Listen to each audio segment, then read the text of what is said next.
पता है ये सच्ची मोहब्बत की कहानी ना शायद कामयाब हो जाती है। शायद एक बात वो लिखी थी कि सच्ची मोहब्बत की कहानी और ये जवानी दोनों ही एक साथ आते हैं।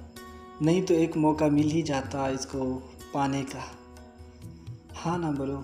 सच्ची मोहब्बत की कहानी और ये जवानी दोनों ही एक साथ आ जाते हैं तो यहाँ पर पास बहुत ही मुश्किल से मिलता है, बहुत ही मुश्किल से।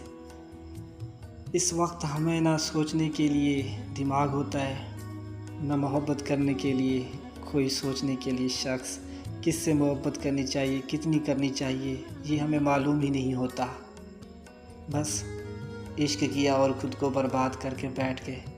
वो जवानी के अच्छे पल इश्क में बर्बाद कर दिए हमने। तो फिर समझ आता है अब तो कुछ बचा ही नहीं है हमारे पास।